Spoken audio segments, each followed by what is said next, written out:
Billionaire Elon Musk says his campaign to fire tens of thousands of federal workers and cancel government contracts is in the name of rooting out fraud and waste. His Doge group has posted what it calls a wall of receipts on its website that claims it has saved billions by cutting certain federal contracts. But reports and government documents prove that many of these so-called savings are either misleading or incorrect. Our White House correspondent, Laura Barone-Lopez, has been looking into this and joins us now. So, Laura, what kinds of savings are Musk and his team claiming, and does the math add up? So Elon Musk and his team on that wall of receipts say that their total cuts equal $65 billion in savings. They base that on contract cancellations, firing workers, and, quote, fraud detection. But as the New York Times first reported, 5 of Doge's biggest contracts that they say have resulted in savings ended up being deleted from that wall of receipts after outlets pointed out that there were errors. And some of the biggest errors in savings are, as CBS first reported, a USAID contract for $650 million that was listed 3 times.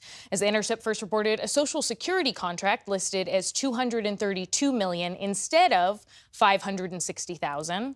And an ICE contract that Doge listed as $8 billion, when in reality it was $8 million. And it's important to note that that $8 million ICE contract was a credit line. That means that ICE may have never ended up paying out that total $8 million. And some of these contracts were on the wall of receipts were either already paid or canceled under the Biden administration. So Doge is essentially taking a lot of credit in time for some of these contracts that don't appear to be actually the savings that they say they are.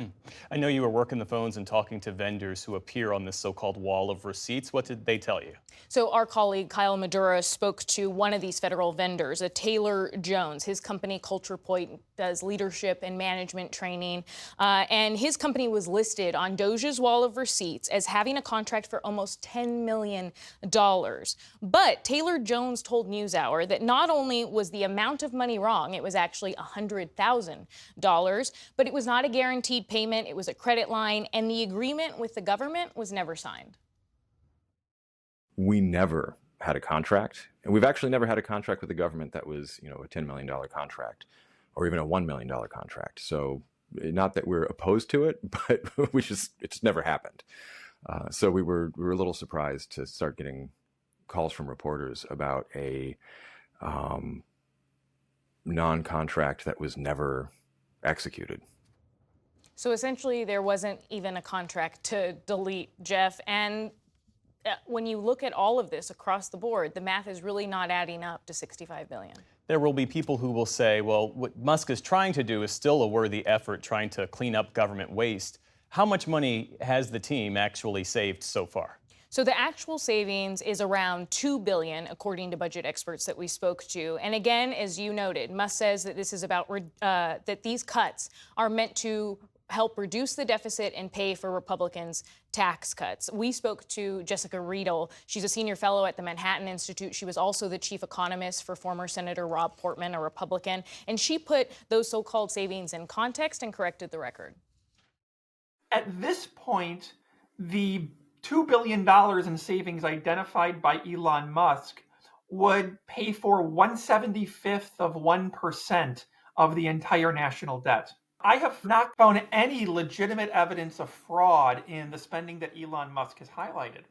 I have found expenditures that a lot of people wish the government wouldn't engage in, such as DEI contracts and Politico subscriptions, but that doesn't make them fraudulent.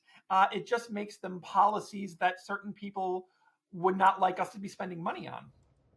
So as Jessica noted there, so far, there appears to be no evidence of fraud, despite Elon Musk's claims of it. And she also added that if you did distribute some of that $2 billion or so in savings across taxpayers in America, which is what Elon Musk has said he would like to do, it would basically come to $2.42 per person, so potentially not enough for a cup of coffee in some cities. Meantime, there are new concerns at Veterans Affairs because Doge is set to cancel a number of contracts there. Who stands to be affected? So VA Secretary Doug Collins boasted this week of $2 billion worth of cuts. That would be across about 875 contracts that would be canceled. And multiple sources told me and Dan Segalin that 2 of those canceled contracts are with organizations that help implement the PACT Act. The PACT Act, what it did was expanded health care and disability benefits for veterans that had illnesses caused by toxic exposures. And so cutting those contracts could put the onus back on veterans to have to deal with their benefits, trying to essentially communicate between the healthcare side and the benefit side. So it could be incredibly detrimental to them. We don't know the status of many of these 875 contracts. We haven't gotten clear answers from Veterans Affairs, and it appears as though the ones that affect the PACT Act could very well still be canceled. Laura Barone Lopez, our thanks to you and the team for working through all this. We appreciate it. Thank you.